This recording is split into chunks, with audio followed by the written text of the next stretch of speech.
ಇಲ್ಲಿ 4 of cups reversal ಬಂದಿದೆ. ನಿಮಗೆ ದೇವರು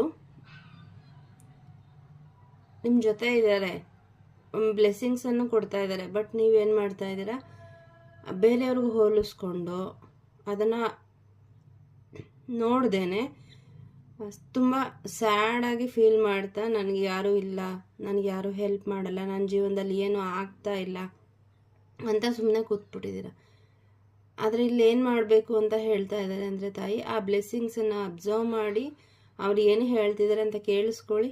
ಮತ್ತು ನೀವೇನು ಕೆಲಸ ಮಾಡಬೇಕು ಅದ್ರ ಕಡೆ ಸಂಪೂರ್ಣ ಮನಸ್ಸಿನಿಂದ ನಿಮ್ಮ ಎಫರ್ಟನ್ನು ಹಾಕಿ, ಏನು 3 ಕಪ್ ಇದೆ ಅಂತ ನೀವು ಬೇಜಾರು ಮಾಡ್ಕೊಂಡು ಕೂತಿದ್ದೀರಲ್ಲ, ಅದೇ ಮಲ್ಟಿಪಲ್ ಆಗಿ 30 ಆಗ್ಬೋದು, 300 ಆಗಬಹುದು. ಆದರೆ ನೀವು ಹಿಂಗೆ ಕೂತ್ಕೊಂಡ್ರೆ ಅದು ಇರೋ ಕಪ್ ಆಶೀರ್ವಾದ ಕೂಡ ಅದು ಹೊರಟು ಹೋಗ್ಬಿಡ್ಬೋದು. ಹಾಗಾಗಿ ಏನು ಬ್ಲೆಸ್ಸಿಂಗ್ಸ್ ಇದೆ ಅದಕ್ಕೆ ಗ್ರ್ಯಾಟಿಟ್ಯೂಡ್ ಕೊಡಿ, ಅದನ್ನು ಮಲ್ಟಿಪಲ್ ಆಗ್ತಾ ಹೋಗುತ್ತೆ. ಏನು ಇಂಟ್ಯೂಷನ್ ಹೇಳ್ತಾ ಇದೆ ನಿಮಗೆ ಅದನ್ನು ಖಂಡಿತ ಫಾಲೋ ಮಾಡಿ. ನನಗೇನು ಇಲ್ಲ, ನನಗೇನು ಆಗ್ತಾ ಇಲ್ಲ ಅಂತ ಖಂಡಿತ ಕೂರಬೇಡಿ. ಇದರಿಂದ ನೀವು ಇರೋ ಬ್ಲೆಸ್ಸಿಂಗ್ಸನ್ನು ಕಳ್ಕೊತೀರಾ ಅಂತ ಹೇಳಿ ತಾಯಿ ಹೇಳ್ತಿದ್ದಾರೆ. ಬ್ಲೇಮಿಂಗ್ ಮೋಡಿಂದ ಹೊರಗಡೆ ಬನ್ನಿ. ಅದು ಬೇರೆಯವ್ರನ್ನ ಬ್ಲೇಮ್ ಮಾಡೋದಾಗಿರ್ಬೋದು ಅಥವಾ ನಿಮ್ಮನ್ನು ನೀವೇ ಬ್ಲೇಮ್ ಮಾಡೋದಾಗಿರ್ಬೋದು.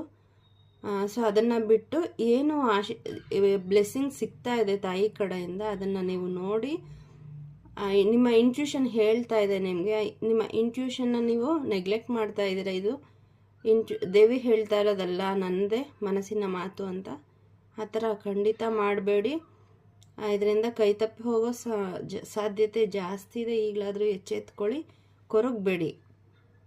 ಖಂಡಿತ ನಿಮಗೆ ತಾಯಿ ಬ್ಲೆಸ್ಸಿಂಗ್ಸ್ ಇದೆ, ಅದು ಈ ಕಾರ್ಡ್ ಮೂಲಕ ಹೇಳ್ತಾ ಇದ್ದಾರೆ.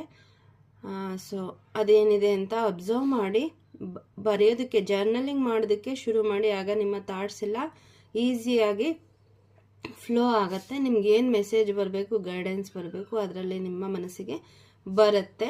ಅದರ ಪ್ರಕಾರ ನಡ್ಕೊಳ್ತಾ ಹೋಗಿ, ಕೊರಗಬೇಡಿ. 2ನೇ ಕಾರ್ಡ್ ಕೂಡ ಅದೇ ಥರ